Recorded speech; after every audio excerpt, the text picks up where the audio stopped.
Hola, ¿qué tal amigos? Bienvenidos una vez más a otra sesión sobre este tiempo en el cual estamos hablando sobre predicación.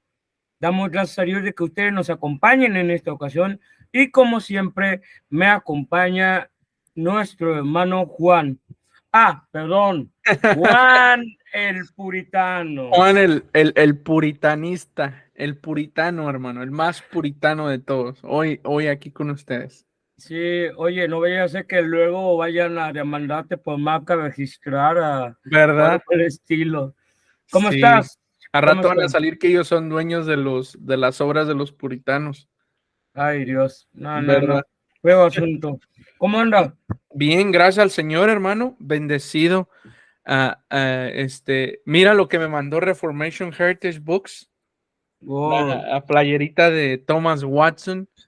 Eso, cuando les compras, hermano, pues se acuerdan de repente y desprenden una bella flor de su jardín. sí, aparte de que también ya estás aludiendo al próximo nacimiento de ¿Verdad? Watson. Sí, el próximo, el heredero de todos los libros, así que ya. Oye, pero ¿cómo va a ser el primer nombre de Watson? Porque dijiste Jeremías, pero ¿va a ser en Sí. español o en inglés? Mi esposa seguro va a estar viendo esto y va a estar diciendo, no, todavía no estoy decidida, pero es Jeremiah Watson en inglés. Ay, se oye Jeremiah, genial, ¿eh? Se oye Jeremías, genial. sí. Bueno, entonces, pues, ¿qué te parece si comenzamos con una oración, mi hermano, para ya adentrarnos en materia? Porque creo que tienes un tema muy interesante y como Amén. siempre me presentas un bosquejo que me deja un poco, ¿eh? Pero bueno, ya trataremos ese asunto. Amén. ¿Puedes Hermano, orar, si te por favor? parece, te toca a ti entonces. Bueno, está bien. Bueno, Amén. vamos a orar. Padre, en el nombre de Jesús, te damos gracias, Señor, por este tiempo que nos permites reunirnos para poder, más que nada, tratar con este asunto tan importante que tú has puesto en nuestros corazones.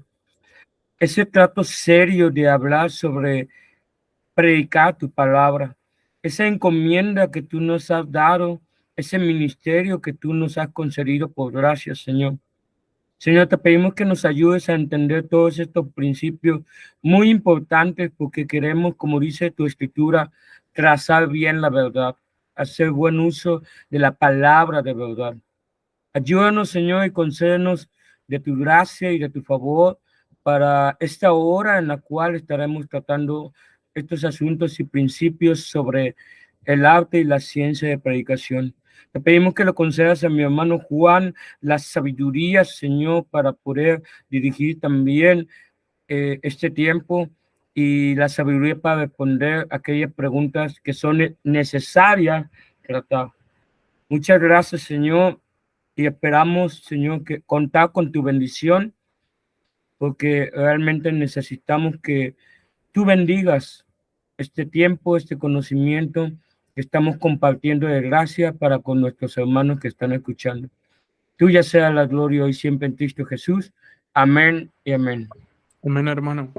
Pues bien, comencemos. Eh, según esto, para esta segunda sesión, bueno, Ujú, antes de eso, recordando un poquito acerca de lo que vimos en la primera sesión, hablamos sobre la invención del sermón, ujú, cual había sido subtitulado como el tema del texto o el tema que el predicador quiere comunicar a la iglesia. Y claro. nos comentaste acerca de una serie de situaciones en la que se le puede dar un mal uso al sermón o al mensaje bíblico. Ujú, Entre ellos, lo que nos habías dicho, que el tema no coincide con el texto, que el texto ujú, no coincide con lo que yo quiero comunicar, ujú, o que no sabes qué predicar. Y claro. ya habíamos desarrollado, reflexionado, tratado esos asuntos, cómo solucionarlos. Y ahora nos vamos a adentrar a nuestra segunda sesión, que es también importante, porque el segundo punto es el orden del sermón, es decir, una estructura correcta. Así que, Claro. introdúcenos, Juan, ¿a qué te refieres con el orden del sermón? ¿De qué se trata en esta ocasión? Claro, algo que el predicador debe de evitar, hermano, a toda costa, o el pastor, como ya dije anteriormente, cuando hablemos de pastor, pensamos en predicador. Am, Debe de evitar a toda costa, hermano, es el subir al púlpito y dar una clase como si fuera una lectura de seminario. El, el leer o inclusive explicar un ensayo. Un ensayo y una lectura no es un sermón y no es una predicación. Yo llevo años escuchando a hermanos bien intencionados dando sus ensayos desde el púlpito, y en un ensayo tú te puedes notar que no tiene puntos, no tiene encabezados constantemente. Es más, el principio de un ensayo ni siquiera es estar de acuerdo ni involucrar los sentimientos o el pensamiento propio de quien los escribe, sino hablar sobre el tema.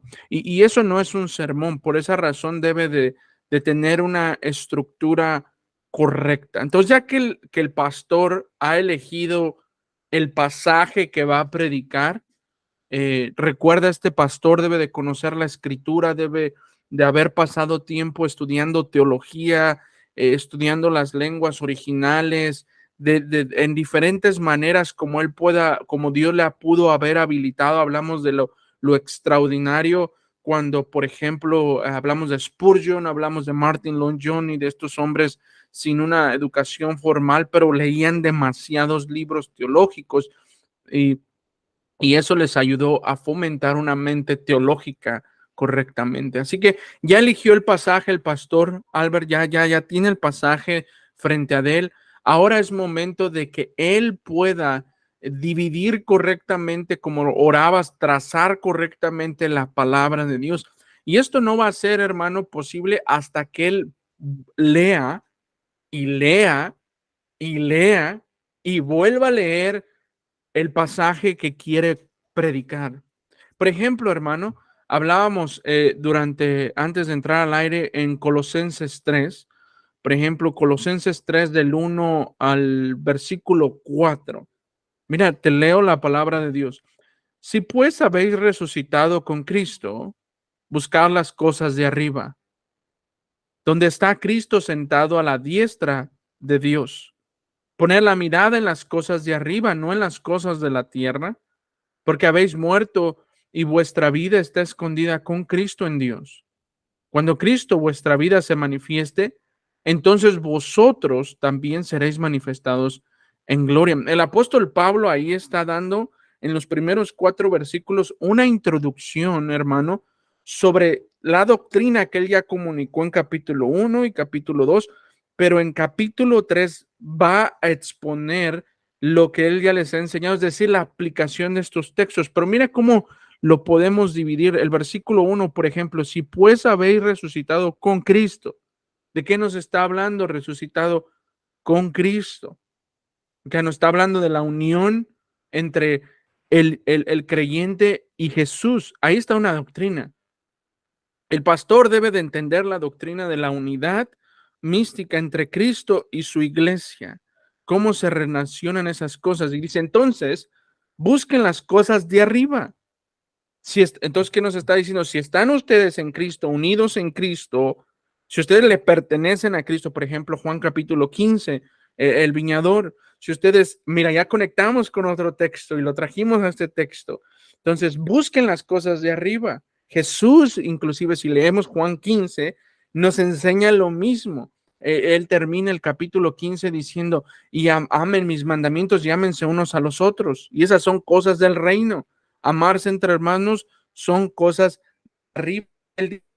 Si alguien se pregunta, pero ¿a qué cosas te refieres? Donde está Cristo sentado a la diestra de Dios. A esas cosas. Y Cristo nos habló sobre las recompensas en el cielo, de no hacer tesoros aquí en la tierra, sino hacerlos allá, ¿verdad? Y luego dice, pongan la mirada en las cosas de arriba, no en las cosas de la tierra. Y ahí está la aplicación del texto. Ahí el apóstol Pablo está haciendo un uso, como dijeron los puritanos: pongan las miradas en las cosas de arriba, no en la tierra. Y entonces el predicador debe de pensar teológicamente y decir, ok, las cosas de arriba, ¿qué son las cosas de arriba? ¿Qué es lo que hay en el cielo que el cristiano debe de mirar? Número uno, la gloria de Dios, ¿no? La gloria de Dios en Cristo. ¿Y qué son las cosas de la tierra? Aquí la gloria del hombre, no el reino de los hombres. Entonces, el apóstol Pablo nos está llamando a enfocarnos en qué, hermanos. Y él dice, porque habéis muerto y vuestra vida está escondida con Cristo en Dios. Habéis muerto, como si sigo vivo. O habéis muerto a tus pecados, a tus deseos, a tus anhelos. Ahora, si el apóstol Pablo está diciendo que he muerto a mis deseos, he muerto a mis anhelos, dice, mi vida está escondida en Cristo o con Cristo, no usa la palabra en, sino con, en una unión perfecta con Cristo en Dios. O sea, no solo estoy unido a la segunda persona de la Trinidad, sino estoy unido a toda la Trinidad. Estoy unido a Dios el Padre, Dios el Hijo y Dios el Espíritu Santo. Y ya no vivo yo, lo dijera después él, ¿verdad? Sino Cristo vive en mí. Entonces, y ya no soy yo lo que era la carne, ahora soy lo que soy en Cristo Jesús. Y mira la aplicación tan hermosa sobre este texto, que es el versículo 4. Cuando Cristo, vuestra vida, se manifieste, entonces vosotros también seréis manifestados con gloria. La glorificación de nuestros cuerpos. O sea, no solo se enfoquen en las cosas de arriba, pero eviten enfocarse, pero recuerden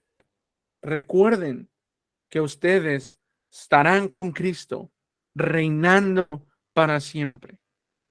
Y eso es como debe de ser una estructura de un sermón, hermano. Comprensible, que pueda morir. Este sermón yo ya lo había predicado anteriormente, por eso escogí el versículo capítulo 3. Usualmente lo que yo hago es dividir ese texto en mi Biblia, en la Biblia con la que uso para predicar, o imprimo una hoja con el texto y estoy leyendo de tal forma de que yo pueda ver las doctrinas del texto. A lo que quiero llegar, Albert, y ya te dejo hablar porque ya hablé demasiado, a lo que yo quiero llegar es a memorizarlo primeramente. Quiero poder tomarle una foto con mi mente y grabarme esa división del texto. Si alguien pudiera predicar los 4 versículos de una sola tirada, pero yo te prometo que te estarías privando de muchas cosas, por ejemplo, la unión mística con Cristo y la unión que teníamos con el mundo, en la derrota de nuestros deseos, es decir, cuando Cristo nos hace suyos, derrota los deseos carnales completamente y ya no somos dominados porque el pecado ya no reina en mí, dijera Romanos, ¿verdad? Y yo lo quiero memorizar de tal manera que si se me llegara a olvidar el sermón escrito, Albert, pueda predicarlo. Entonces, la importancia de una estructura va a darnos la habilidad de memorizar. Ok, dijiste prácticamente casi todo en la cuestión de la escritura, aparte de que ya nos mostraste que en la escritura hay posibilidades de no solamente de explicar doctrinas, sino también de aplicarla y aplicar esas verdades. Sí, claro. Pero antes de adentrarnos al punto de la memorización y todo lo demás, vamos paso por paso, porque es que siempre algo que me gusta de estos asuntos es que son temas que nos apasionan mucho, Amén. porque son temas que son serios, prioritarios con respecto a cómo comunicar la verdad de la palabra, pero vamos parto por parto. Mira, tú mencionaste una de las ventajas acerca de la estructurar. Yo quisiera que antes de adentrarnos a los siguientes subpuntos, nos digas en sí ventajas y beneficios de estructurar el texto. O sea, ventajas y beneficios, o sea, dinos una serie de razones por las cuales, por ejemplo, a lo mejor la audiencia ya te ha escuchado cómo lo haces, sí, Claro. pero a lo mejor quieren argumentar y dicen, bueno, pero pues, yo puedo predicarlo así de un tirón y así, nada más, o sea, Sí. igual la gente me entiende, y ¿Verdad? así, sí, pero me gustaría que me argumentaras o nos argumentaras en sí qué ventajas y beneficios hay con respecto a estructurar el Ajá, texto. Ya lo mostraste con un ejemplo, pero sí. quiero que lo argumentes, por favor. Ok. Una de las ventajas de estructurar un texto, un sermón correctamente, es que las personas nos van a entender lo que estamos diciendo y van a entender como predicar todo el consejo de Dios. Ese es mi trabajo. Y yo quiero estar seguro que la manera en que lo estoy estructurando lo puede entender el hermano que tiene algún grado académico, como lo puede entender un albañil, hermano, o una persona que nunca ha ido a la escuela. Desde esa persona hasta la otra persona, no estoy haciendo distinción, yo estoy diciendo que lo puede entender el más académico y hasta el menos académico lo puede entender. Eso se basa en mi estructura correctamente. Por ejemplo, te muestro, mira, aquí tengo, esta es mi tabla, no la van a ver, ¿verdad? No la van a ver por el efecto de la cámara, pero esto ya es trabajo exegético mío de que he estado estudiando el texto en el original, he estado estudiando el texto ya con comentarios, yo estoy llevando notas y estoy escribiendo notas, pero la importante de todas esas notas es que yo haga todo el trabajo pesado aquí para que cuando me escuche alguien entienda lo que el texto está comunicándole a la audiencia. Comprensibilidad. O no solo comprensibilidad, sino que puedan entenderlo de tal manera que puedan aplicarlo también. Y no solo de tal manera que lo puedan aplicar correctamente, sino que puedan llegar a tal grado de memorizarlo. Me ha tocado ver hermanos de la congregación cuando estaba en la congregación bautista, las notas que hacían de los sermones cuando estaba predicando, y hermano, literalmente eran mis bosquejos. O sea, ellos seguían mis bosquejos. O sea, por ejemplo, introducción, doctrina, punto número 1, punto número 2, 3, 4, 5. Esta es la conclusión del texto. Del texto. Ok, más que nada, cuando hablamos de tratar de predicar a que lo entienda tanto un albañil como alguien que tiene grados académicos, lo que trata de decir es en sí al tipo de audiencia que hay, y ese Claro. nivel de comprensión lo puede percibir por ambas partes, lo Yeah. que involucra también un sentido de claridad, es decir, cómo ser claro con lo que dices. Entonces, bueno, Que se hay trata de... hermanos que no se les entiende nada, hermano. Yo he escuchado hermanos, perdóname que te interrumpa, yo he escuchado sermones de hermanos en YouTube y están hablando muchas verdades. Y yo abro la Biblia y digo, ok, pero esto ¿dónde está? ¿De dónde lo sacaste? Ujú, No. Y no nos debemos de convertir como en los fariseos, hermano, o en la iglesia romana católica del siglo XV que hablaban en latín y nadie les entendía. ujú, No, y hay hermanos que suben al púlpito bien intencionados, pero hablan como si estuvieran hablando latín, hermano. Nadie les entiende nada. Por ejemplo, hay un joven por ahí en YouTube, en Facebook, que pone sus sermones donde lo dejan predicar en su congregación. Y el tipo a veces está hasta riendo de lo que está enseñando. Y el tipo parece que está enseñando él piensa que está enseñando, no sé, como si fuera un Elías o un Thomas Watson. Y, y en realidad no está enseñando nada, hermano, porque no lo comprendo. Digo, no te entiendo. O sea, me estás diciendo, por ejemplo, en el libro, en el ejemplo de Colosenses, Albert, ¿no? Y si yo sigo hablando y es que estábamos muertos en delitos y pecados, hermanos, y es que el pecado ya no reina en mí, y hermanos, y es que estamos unidos con Cristo y entonces deseamos amar a Cristo y esto, y todas esas cosas son verdades, pero ¿dónde están? ¿De no se dónde las relacionan sacaste? con el texto, por así Ándale. decirlo. O que yo empezara otra vez. No, yo creo que mi ejemplo no sirvió. Yo sí di las verdades. Que yo empezara con el texto de Colosenses 3:1 y empezar a hablar, por ejemplo, arrepiéntanse, mira, por eso la importancia de arrepentimiento y ven a Cristo y mira, tus pecados te son perdonados y todo eso es verdad, hermano. O que me empiecen a relatar la historia del apóstol Pablo sobre cómo el apóstol Pablo era un perseguidor de la iglesia. Ok, está bien, lo entiendo, pero no está ahí en el texto. En ese texto no está que el apóstol Pablo era un perseguidor de la iglesia. En ese texto no está ni siquiera, hermano, que vengas y te arrepientas de tus pecados. Esa es una aplicación del texto. Pero no puedo decir que eso está ahí, porque eso no está comunicando, le está comunicando mi unidad con Cristo.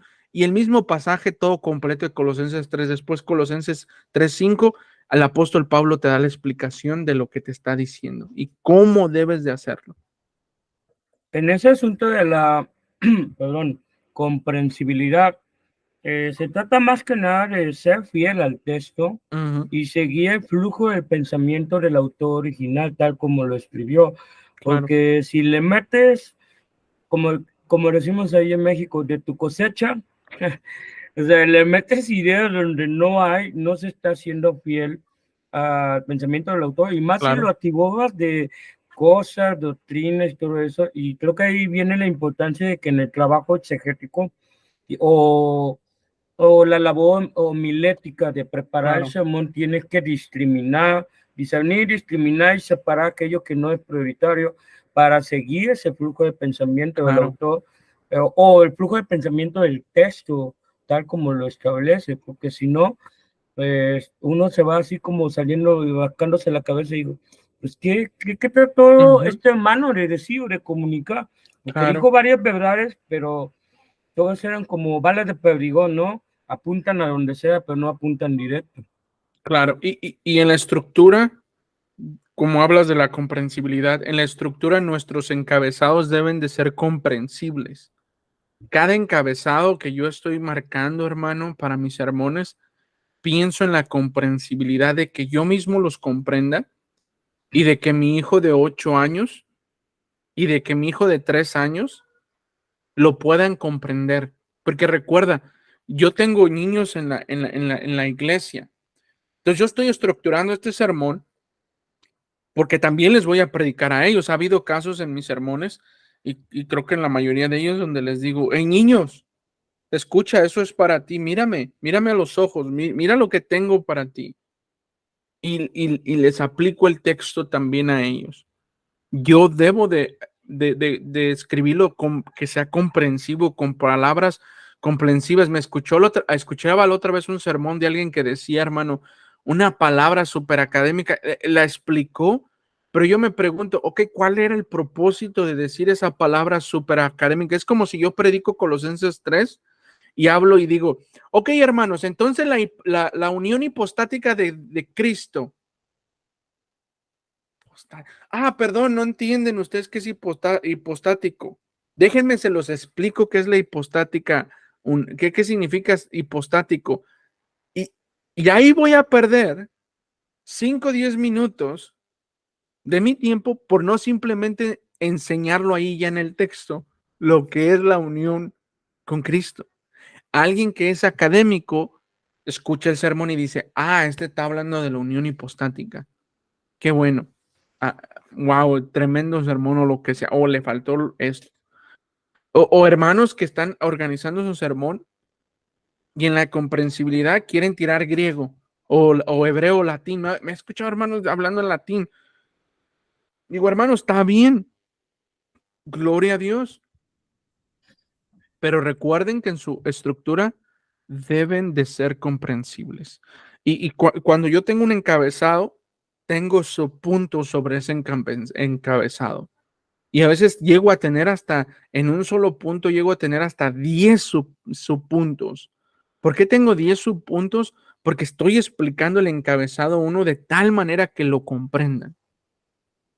Bueno, a ver, antes de avanzar a lo demás, mi hermano, es que conforme te oigo, me vienen ideas a la cabeza respecto a precisamente al asunto de la comprensibilidad. Y es que, mira, tú puntualizaste algo muy importante. Es que tengo varias cosas, pero bueno, voy a tratar de ordenarles. Primero, es muy importante que tú y yo entendamos el texto, porque si tú no lo entiendes, no lo vas a saber explicar. Bien lo puntualizaste. Pero también hay otro asunto que luego no sabemos si es sencillo para explicar, porque a veces nos hacemos, o más bien nos complicamos la vida al querer, por ejemplo, vernos muy doctos, muy Ujú, académicos, que haciendo uso del hebreo, el griego y todo ello.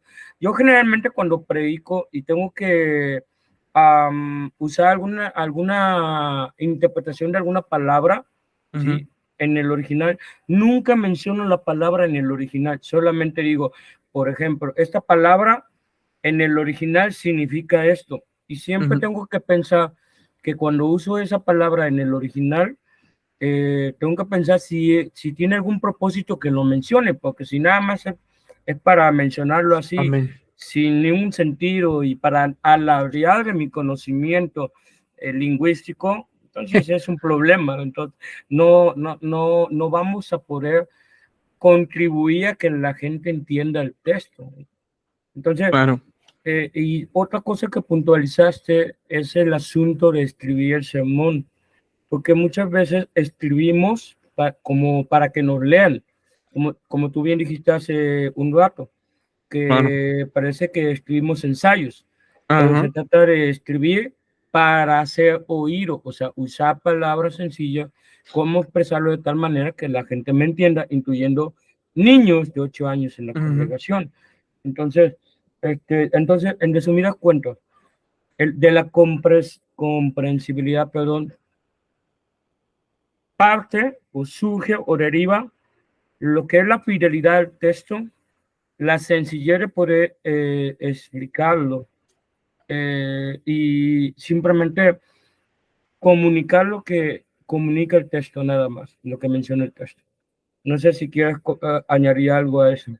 Sí, lo que debemos de evitar a todas costas también, Albert, y gracias por dar eso, eso me llevó a pensar en otra cosa que estaba olvidando, es el evitar la confusión, el que estemos confundiendo a las personas. Hay veces que me han tocado escuchar sermones y están hablando sobre el texto, pero de repente el predicador empieza a decir cosas que me empiezan a confundir y digo, ok, él dijo esto, pero está hablando de lo otro.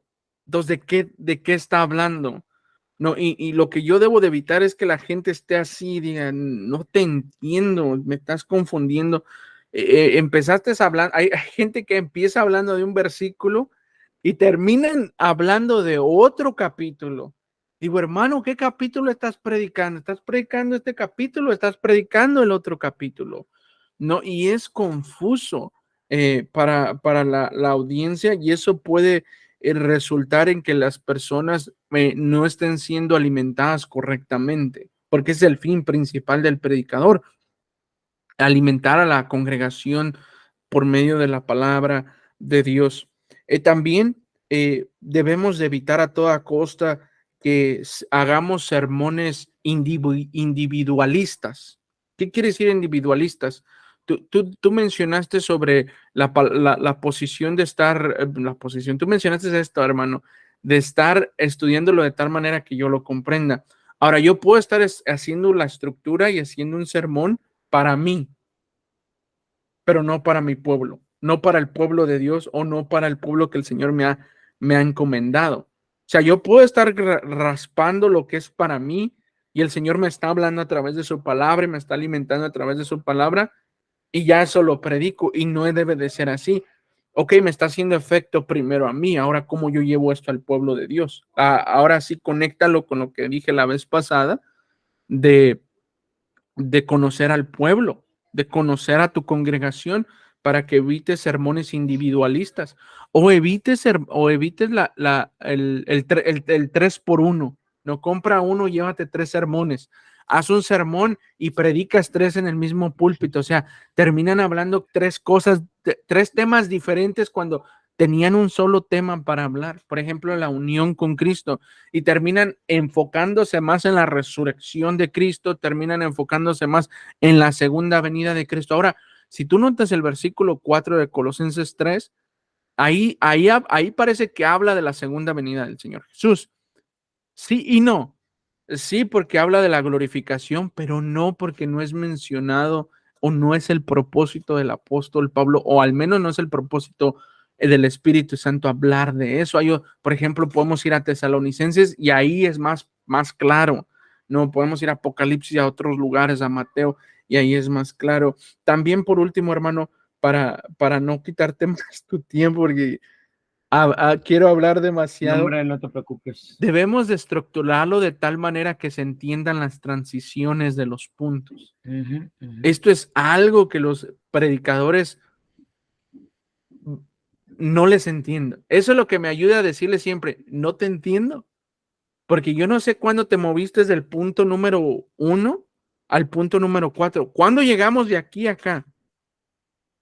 Y algo que yo hago a veces es leer el texto ok, hermanos, punto número 2, y lo encontramos del versículo tal al versículo tal, o leo sin decir versículos, no, o automáticamente por pura gracia y el poder divino del Espíritu Santo me ayuda a conectarlos de una manera muy tremenda que a veces yo me sorprendo y digo, wow, esto sí no lo planeé, pero debemos de evitar esta parte final que digo, hermanos, de hacer una mala transición entre la estructura. Las buenas transiciones van a depender de nuestra buena lectura, nuestro buen análisis del texto lingüísticamente, en nuestro buen análisis del texto doctrinal y teológicamente, y vamos a tener un buen bosquejo, Albert. Ok. De todo lo que nos has comentado en esta última participación, me vino a la mente algunas cosas. En primer lugar, cuando dijiste la predicación individualista, es bastante cierto, porque incluso es bíblico. De hecho, Esdras, perdón, ya estoy fusionando el nombre de Esdras y Nehemías, hazme el favor, qué oso, ¿no? No, Esdras 7:10 dice que el sacerdote, él estudiaba la escritura, la aplicaba en su corazón para sí mismo, pero luego la enseñaba. O sea que cuando tú estudias la escritura, ya conlleva un doble propósito, que la apliques para ti, pero también la apliques para tu congregación. Piensas Sí. para ti, pero piensas para la congregación. Lo segundo es que ahora que mencionaste en esta última participación, comentas, ya nos muestra la ventaja de evitar que agarremos monte, como nosotros decimos, que estamos de punto I y ya no fuimos hasta la letra Z, que no tenía nada que ver. Y de ahí la ventaja de tener una estructura del sermón, porque te permite mantenerte en la línea del texto, ¿sí? Y ahora que mencionas las transiciones, no, hombre, te doy toda la razón, porque hay sermones que ya terminaste, por ejemplo, de explicar un texto y de repente ya no ves cuándo pasó al siguiente punto. No es como, por ejemplo, terminas de hablar sobre un asunto del corazón del rey Salomón, un tipo de problema en el corazón del rey Salomón, un ejemplo, y luego haces una transición tal como, pero este no es el único problema que tiene Salomón en su corazón, porque ciertamente Salomón tuvo un problema de orgullo, pero vamos a ver que Salomón tenía un problema de codicia en el corazón, lo cual vamos a estudiarlo en el siguiente punto, la codicia de Salomón. O sea, ahí se nota la transición, ya es claro, Sí. y ya no batalles en ese sentido de confusión que mencionan. No queramos bueno, abarcar demasiado.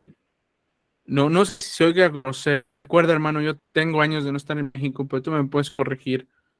Abarcan mucho y aprietan poco. No, hacen demasiadas cosas y es una sola cosa. Algo que mencionas por ahí, lo podemos hablar en otra ocasión. Antes de que ustedes digan eso, yo creo que eso lo hubieran dicho en el escritorio. ¿Será que debo de hacer dos partes de este sermón? ¿Será que debo de hacer 3 partes de este sermón? 4. Por ejemplo, yo prediqué Juan 3:16, ¿no? El famoso versículo de Dios. Me aventé 5 sermones explicando, y está ahí en YouTube, 5 sermones, los peores sermones que puedas haber escuchado, porque apenas estaba iniciando, pero me quedaba con más ganas de más. Decía, no, es que aquí hay todavía mucho más. Yo puedo llegar a 6 sermones.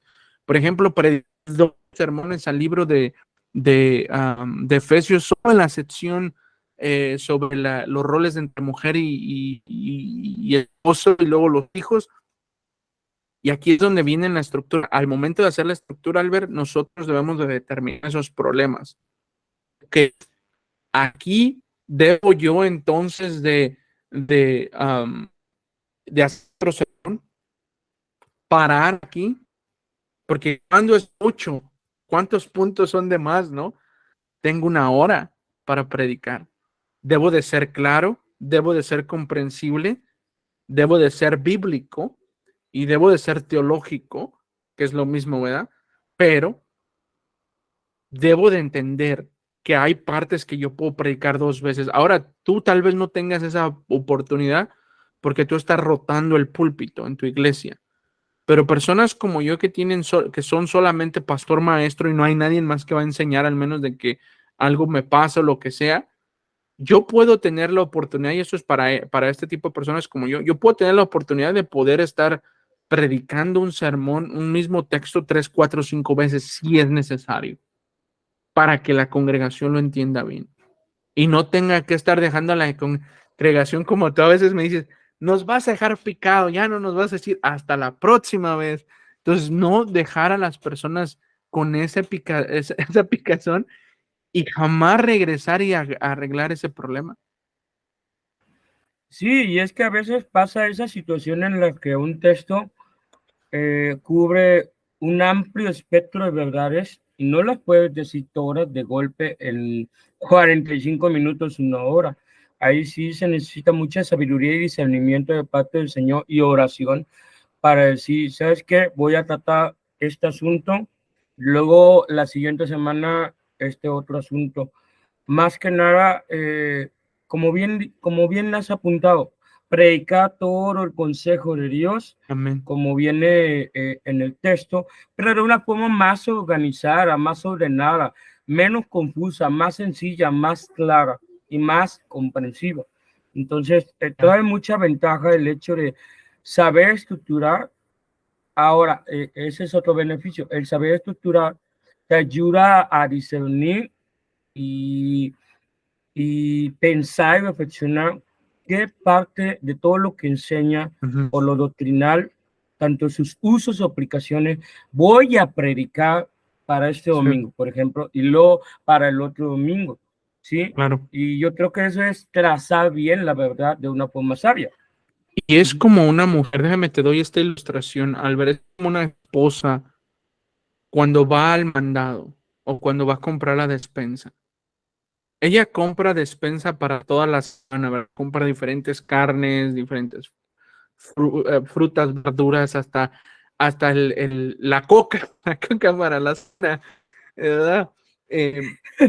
Pero no todo lo va a dar en una cena, no todo lo va a dar en un almuerzo o en un desayuno, sino que nos va a ir cocinando de acuerdo a cómo ella cree que es correcto que nos debamos de alimentar, ¿no?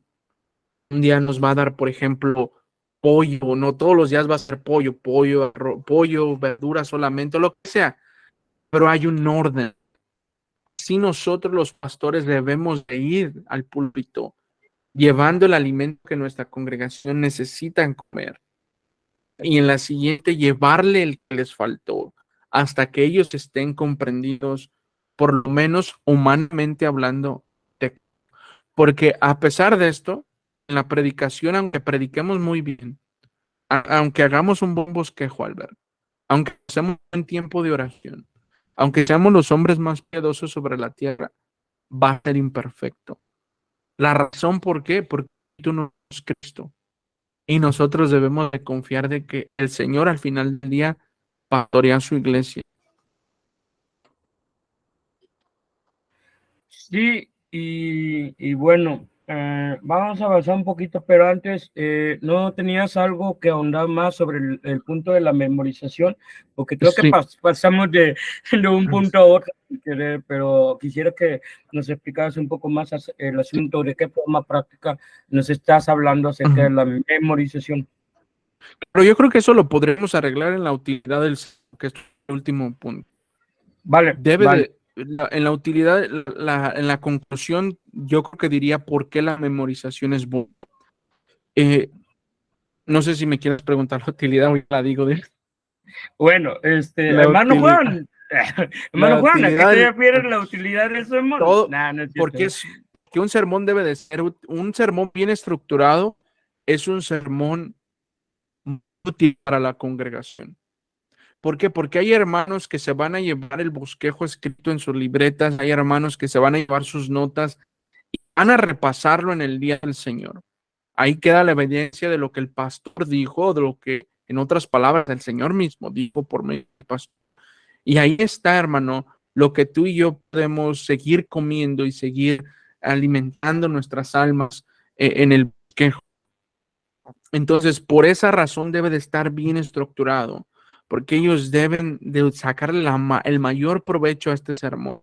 Ellos deben de saberlo aplicar en sus vidas, recordarse. Hay hermanos que abren sus Biblias y dicen, pastor, mire, ¿se acuerda cuando usted predicó en Primera de Pedro? Mi pastor, aquí tengo todavía el bosquejo de usted y cada vez que yo leo Primera de Pedro me acuerdo de ese sermón, me acuerdo de lo que usted me estaba diciendo y hermano lo aplico a mi vida. Por eso la utilidad de un sermón correctamente predicado será útil para poder alimentar o para que la iglesia aplique bien la palabra de Dios. De hecho, tiene sentido lo que dice, porque ahí, bueno, yo creo que ahí tiene que ver la memorización, pero en el aspecto de la congregación, porque eh, cuando tú tienes un bosquejo, la gente se acuerda por lo menos de qué iba el texto. Puede que no te acuerdes de todo lo que explicaste o de cómo lo aplicaste, pero cuando ven la utilidad del bosquejo con su estructura, tal como lo dividiste, se tiende a recordar eso. Y más que nada, eso ayuda a reforzar la verdad en el corazón del creyente o de la congregación. Sí. Claro, hermano. Yo creo que más de tener, yo creo que más que tener un sermón bien estructurado, bien gramatizado, lo que sea, debemos de tener un sermón, perdóname, debemos de tener un sermón que sea útil, que sea práctico, que sea aplicable, que pueda ser memorizable, tanto para el predicador como para las personas que lo escuchan. Por ejemplo, imagínate que te quitan el papel, ¿no? Como, por ejemplo, una vez me acuerdo, Steven Lonson lo dijo que MacArthur le quitó el sermón escrito y le dijo, así predica. No, pero no puedo predicar sin el sermón escrito. Y le dice MacArthur, entonces no has Eh, estudiado correctamente el sermón. y le había tocado un sermón de Daniel. Sí, le había tocado ese y luego el libro del profeta Daniel un poco complicado en su interpretación, pero volviendo al punto de la utilidad, o sea, prácticamente un sermón que no está bien estructurado en sí no es útil, no es útil. Esa es la premisa. ¿De qué formas Claro. prácticas podríamos preparar el sermón de tal manera que fuera útil, hermano? Yo creo que la manera en la que lo preparemos para que sea útil, creo que hermano, yo creo que vamos a ser bien repetitivo aquí, pero de una manera comprensible. Un sermón incomprensible es un sermón inútil. Un sermón sin propósito, como lo que hablábamos la vez pasada, sin propósito, es un sermón inútil. Un sermón que no es como es como lo que habíamos dicho, que es un sermón para mí nada más. Es un sermón inútil, eso no le sirve a nadie. Un sermón que no tiene una estructura correcta, nada con lo que está enseñando la palabra de Dios, teológicamente hablando, exegéticamente hablando, hermano, es un sermón muy inútil, no sirve para nada, no va a ser provechoso. Porque ¿qué provecho sería, hermano, si yo te relato el pasaje de Colosenses 3? Provecho sería, hermano, si yo simplemente te leo como un ensayo sobre la unión con Cristo. Provecho sería Ujú. eso.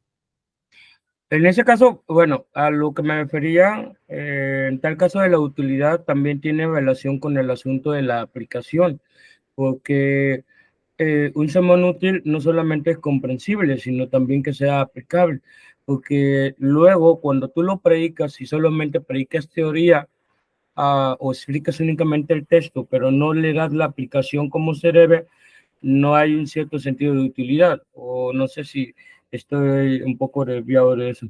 Claro, hermano, no hay aplicaciones. No, la gente lo escucha y dice, ok, pero ¿y esto qué con esto? No es cómo me lo como, ¿no? En otra manera, ¿cómo me voy a comer? Si no me has dicho, no te he entendido, no te puedo seguir, no puedo entender para dónde vas, no lo estructuras correctamente. ¿Sí? Bueno, entonces hasta ahora hemos visto Mm, el orden del sermón, ¿sí? La estructura ujú. correcta. Y si te das cuenta, todo deriva de un problema muy común en las iglesias. Si no lo entendiste, confundes a la congregación. Claro. O sea, si no lo entendiste, no vas a saber estructurar tu mensaje, no vas a explicar la verdad central, no vas a saber aplicar esa verdad y no vas a presentar un bosquejo que dé una línea de pensamiento o una línea de verdad central del texto. Entonces, Claro. dicho de otra manera, la ventaja de tener una estructura es que es comprensible, fácil de memorizar, es útil, te da claridad en el significado del texto Ujú. y de cómo lo aplicas. No sé si Amén. quieres añadir algo acerca de eso. Sí, no, yo creo que ya cerrando esta sección, hermano, esta parte 2, me gustaría comentar sobre el ser espontáneo. Hay muchos hermanos que les gusta el ser espontáneo al predicar, ¿no? Por ejemplo, hermanos que he visto que predican eh, así de la nada, o sea, dicen, no, aquí agarro mi Biblia y no, y aquí donde haya, yo predico, yo estoy listo. Y yo no veo mucha sabiduría en eso, porque el preparar un sermón, estudiar un sermón requiere demasiado tiempo, hermano. No muchos se basan en la parte de Spurgeon. No, es que Spurgeon lo hacía así, es una historia. Su esposa escribía sus sermones cuando Spurgeon no podía escribir sus sermones por su salud y lo que sea. Entonces ellos se hacen, dicen, no, yo como Spurgeon así preparo mis sermones el sábado por la noche y ya el domingo predico como él. Hermanos, al menos de que usted, escuchen bien, hermano, a menos de que usted tenga una librería como Spurgeon y haya leído todos los libros que Spurgeon leyó, usted, si usted no tiene eso, usted no puede predicar como Spurgeon. Usted no es Spurgeon y no intente ser Spurgeon, porque muchas de las cosas que Spurgeon, hermano, escribió no están bien. O sea, no estoy diciendo que él fue mal y que fue un hereje, lo que sea. Muchas de las cosas que Spurgeon afirmaba en varios textos, en varias cosas doctrinales, no estaban bien, independientemente de que era bautista, ¿no? Por un momento, dejémoslo por un lado, no estaban bien. Y muchas veces lees sus sermones y si los lees de una manera para estructurarlos, el tipo hace una estructura como la que vemos en otros teólogos, pero era un buen predicador, hermano, y el Señor lo bendecía. Ahora eso es un caso especial. Eso es un caso especial, ya digo, porque miren la librería que tenía y que aún existe y faltan libros por colectar de él que tenía, pero la espontaneidad es muy peligrosa, es muy peligrosa. Ahora, yo siempre cuando estoy estudiando en mis tiempos devocionales, porque también quiero ser justo con otros tipos de hermanos, bien tiempo devocional o tiempo de adoración familiar, hermano, yo anoto, yo hago de lo que yo estoy estudiando personalmente y eso me sirve para tener, o cuando estoy escuchando a alguien, me sirve para tener un salvaguardas, digo yo. Digamos que algo pasa o lo que sea y me llaman, digamos que una vez pasó, me llamaron, hermano, miran, me quedé sin pastor, hermano, ven y predica, hermano, pero es miércoles. No, hermano, mi hermano, yo necesito más tiempo y hermano, aquí tenía un bosquejo de mi tiempo devocional, lo armé, lo estudié, lo prediqué, y el Señor bendijo, hermano. ¿Pero por qué? Porque yo ya tengo listo en mi Biblia ciertas cosas. Papá, recuerden, el estudio académico es bien necesario. Pero eso es lo último que pudiera decir sobre ese tema que no lo marqué, hablando de bosquejos, no lo marqué ahí sobre la espontaneidad. De hecho, es muy importante lo que dice, porque nada como tener una preparación previa, nada como eso. Y es que una de las debilidades de ser espontáneo es precisamente eso, que luego te vas por otra cosa que no deberías decir acerca del texto, o no lo estás interpretando bien, o le das otro significado que no es. Y trae eso muchas desventajas, y entre ellas a confundir al oyente, que se supone que debería estar siendo beneficiado y edificado por el sermón, y no es así. Y lastimosamente, hay pastores que obran de esa manera, que de repente ya están con su asistente y le dicen, no tengo nada que predicar, ahorita a ver qué saco. Y ya, y ahí predican en el No, púlpito, ahí en directo. O sea, no todos tienen la gracia y el don para predicar de esa manera. por eso Y se llama un solamente, arte. exacto. Una- Y más que nada, como bien dices, nada como tener un conocimiento previo o una preparación previa. Es bastante útil para en casos, por ejemplo, de emergencia, como el que citas, de que de repente necesitan a alguien para predicar en un funeral, en una boda o en un servicio. Entonces, siempre es bueno ser precavido, pero sin dejar de lado en la dependencia de la gracia de Dios y del Espíritu Santo, porque luego pasa ese problema del orgullo de que, yo lo puedo sacar, pero no es así. Pero bueno, hermano, eso yo creo que lo vamos a hablar un poquito más adelante, Sí, sí, por eso no digo ampliamente, nada, porque ya vi el papel que tenemos, para hermanos. que Después, nos, para que nos quede perdón. picado, nos quedemos picados. Sí. Ujú. Y después, Albert, todo esto lo vamos a dar en un documento gratis PDF que a alguien le sirve, ya que tengamos más y puedan servir como tal vez, no sé, alguna guía de predicación expositiva de otra perspectiva, ¿no?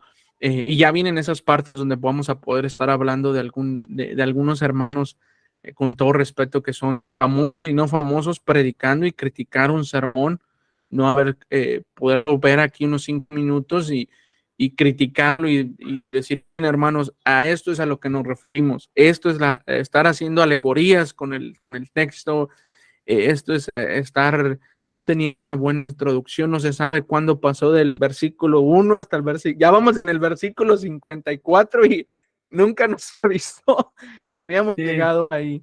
Así que sí, la próxima semana, Albert, vamos a estar hablando de cómo introducir ahora este bosquejo. Ya debe de tener armado el predicador su bosquejo, ya debe de tener armado sus puntos, sus encabezados, pero cómo lo introduce. Antes, incluso, esto es todavía antes, hermano, de que él vaya y agarre un libro a la librería mm, o un comentario y lo lea. Vamos a hablar sobre la introducción y algunas reglas para aplicar una buena introducción. ok. Bueno, pues sin más, amada familia en la fe, hermanos, muchas gracias por acompañarnos en esta ocasión. Damos gracias a Dios porque seguimos estudiando, seguimos aprendiendo de este arte, de esta ciencia, y Ujú. necesitamos mucha gracia del Señor y oración para seguir perseverando en estos principios que son muy necesarios para poder predicar la palabra de Dios y usar y trazar la palabra de verdad correctamente. Así que muchas Amén. gracias por acompañarnos y nos vemos en la siguiente sesión. Dios los bendiga grandemente. Que el Señor los bendiga, hermano. Nos vemos.